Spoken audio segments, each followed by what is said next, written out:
recognize that different is just different. It's not better. It's Right. not worse. If we come together with the proper mindset, we can utilize those differences to develop a stronger marriage. So don't fight about, what's different. It's okay.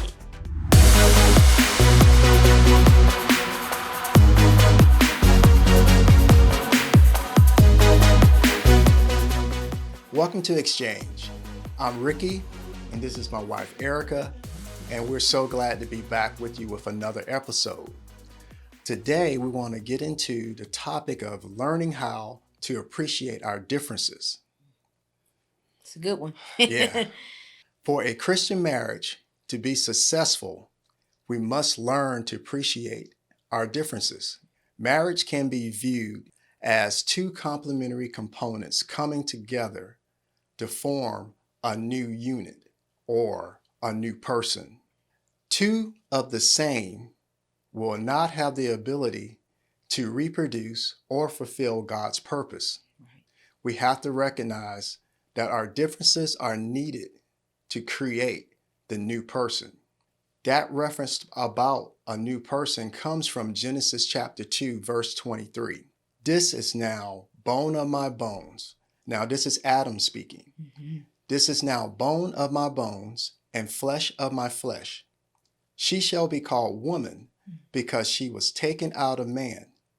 Therefore, a man shall leave his father and mother and be joined to his wife, and they shall become one flesh. We see here that God's ideal for marriage is that he has two people, a male and a female, who are complementary, and they are joined together to form a new person. Yes. However, the challenge that every couple is facing is learning how to become one flesh. Who that new person is going to be. Right. Now, in life, we discover that successful marriage requires more than just a male and a female. Mm-hmm. It requires that husband and wife learn how to navigate the obstacles that they're going to face based upon the differences in their worldview, Right. Their personalities, Mm-hmm. their different character traits, their different skills. Mm-hmm. Failure to understand and appreciate these differences will hinder the couple's ability, our ability, Yes. to have a thriving, successful marriage. Yes. Now, think about it like this. We need these differences in order to grow. Right. Without different perspectives and ideas, we will remain stagnant and stay comfortable. Right. I find that in my life, Mm-hmm. change normally doesn't happen unless I'm faced with an obstacle or a challenge. It's when you face that challenge, that's when you have to change. You realize I have to adapt. I have to grow. Right. And that's what marriage really is, in a sense. Mm-hmm. It's God's proving ground. He uses marriage to develop us as a couple, but he also works on us as individuals. Definitely. Because ultimately we know that God's desire is to form Christ. Yes. In each of us. Yes. Put the image of Christ into our lives. Both of us. And have that become, as you said, as the scripture said, one flesh. Mm-hmm. Sure, we're two different people. We're in different bodies, but it's the blending and the coming together that the one flesh is created in commonality, in spirituality, in the things we do and the things we say. Sure, you're going to keep your own identity, but he wants it to be so like on one accord, to where once you work through those differences and those things, then you're able to have a better marriage and you're able to understand one another. Yeah. So recognize that different is just different. It's not better. It's not worse. If we come together with the proper mindset, we can utilize those differences to develop a stronger marriage. So don't fight about, what's different. It's okay. So let's get a little bit deeper. We have a few things that we came up with, and how we can appreciate one another's differences. So this is something Ricky came up with regarding things that we have dealt with and how we pursue to find understanding in our difference. Number one, we identify those differences. So that's very important. Identify what those differences are between the two of you. In what ways are you different? The things you say, the things you do, where you want to go, how you dress, etc. So an example of this, we would say, and we've discussed, that Ricky is an introvert. Yeah. Like he's quiet. He's to himself. He's, really kind of withdrawn sometime. Whereas me, I'm more of the extrovert. Ricky loves steak. I like seafood, Ricky looks for things that are positive in a situation. As opposed to me, I tend to look at things more critically. Like I jump to okay, but what about the bad thing that happened with this? Or what about how is this going to work out? As opposed to Ricky's like, well, it's going to be fine. It's going to work out. Let's just think of, how let's look at the positive side of it, So that's a way we've been different, and we've had to navigate that because it's been situations where I'm like, baby, come on. Like, really? You see that this is wrong, or you see that how are you so calm? How can you have such a positive aspect on it when it's like it's just horrible, it's bad? But he's like, but baby, it's gonna be okay. Right. That's it right there. It's gonna be okay. It's gonna always work out. And honestly, ultimately, yes, it works out. It's like, duh, I'm all high strung. I done work my nerves up. I'm all upset. And it's like, yeah. It handles itself. It works itself out. Right. So that's one way our differences and how we react to things or food but we've learned how to navigate that because we've been married 14 years now. And it's been some little rocky areas sometimes. And it's like, I'm like, well, you don't understand. He's like, no, baby, I understand, but let's just try and see how we can work that out.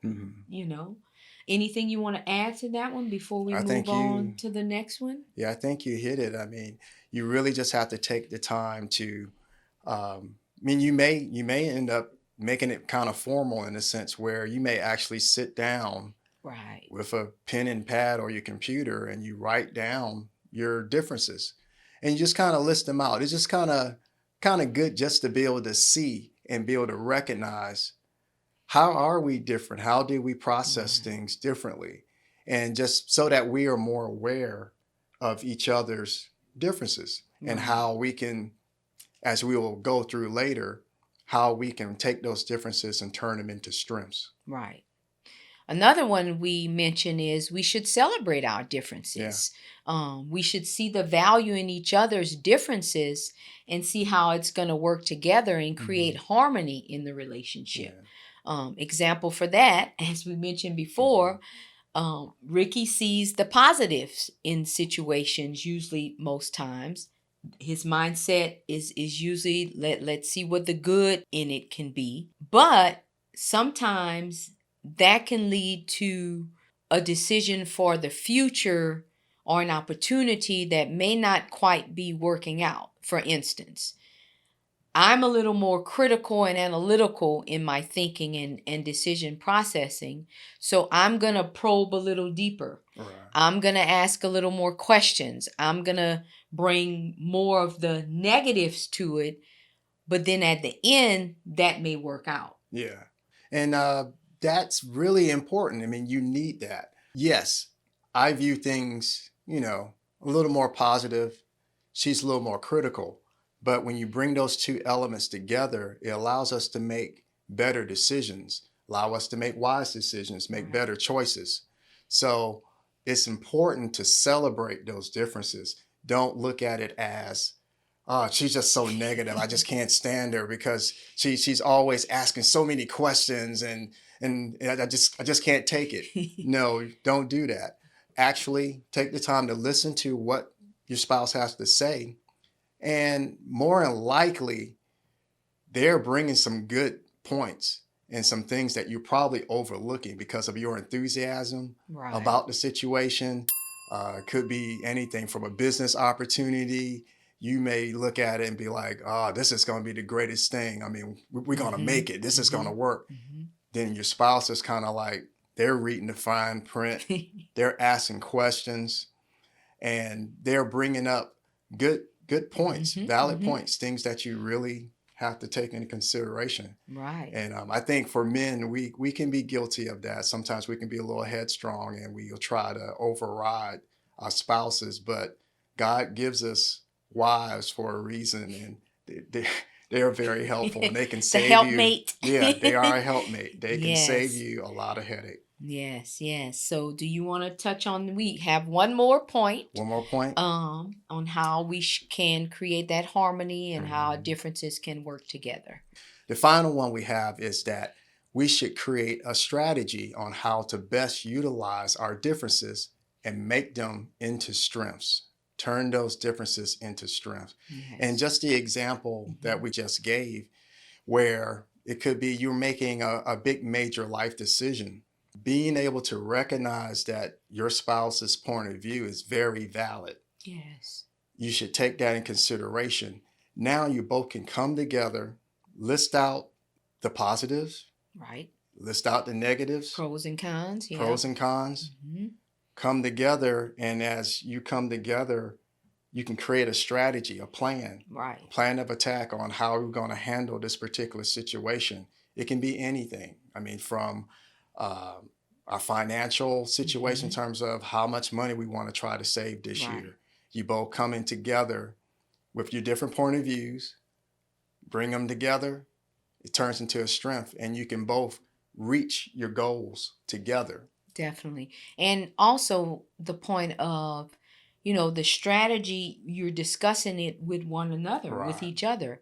You're not trying to hide anything from each other. That's very important. In a marriage, you need to be open and honest. So working on the strategy together and how to come on common ground to get a solution, you're not wanting to hide anything from one another. You're not wanting to say, well, I want to save in the area of finances $10,000. Right. So I'm gonna go and open me a side account. And of course, we've heard those things that happen. Oh, you gotta have money on the side and for a rainy day. And for me and for Ricky and I, that may work for you, but that creates dishonesty. Yeah.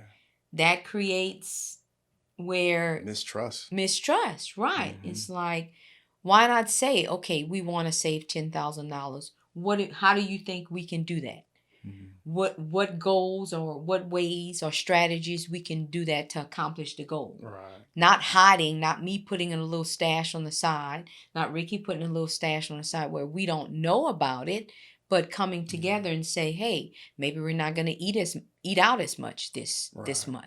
Maybe for the next 6 months, we're not going to buy anything of large, material value or large cost, those type of things. Right. So all those things, your differences should work where if you sit and discuss those things, they'll come together. Yeah. It won't be a point of contention in your marriage. It'll be like, now I love and appreciate the difference. Exactly. I love and appreciate that Ricky is quiet-natured and he's very tempered, because it has taught me to calm down, to relax, to draw back, and take on some of those qualities. Because everything is not always, oh, this is so bad, what are we going to do? No, sometimes it's just, let's sit and be calm about it. Right? You're right. You're right. Definitely. So just remember that God gives us different strengths that we can navigate life together with at difficult times. Mhm. It's good to remember that you weren't attracted to your spouse by accident. We were different, and we Right. are very different. Embrace those differences. Mhm. That can help the both of you realize that God has given you both potential in marriage, and that the marriage can work together and you can live together with those differences in harmony and in peace.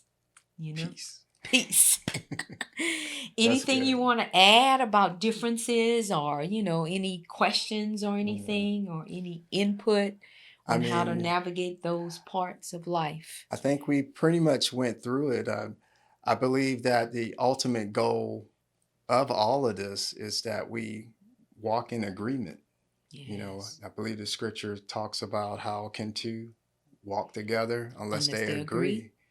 So, learning how to understand our differences, appreciate our differences, celebrating them, and then coming together where we create strategies to utilize those various different skill sets, Yes. mindsets in terms of perspective about things, and we come together and we walk together now in unity, in harmony, Yes. and we are able to be more effective as we're able to be more effective together Definitely. than we are separate. Right. And that's really God's ideal of marriage. Taking two different people, we're complementary, we fit together, but yet we're different. We have different ideas, different perspectives. We come together.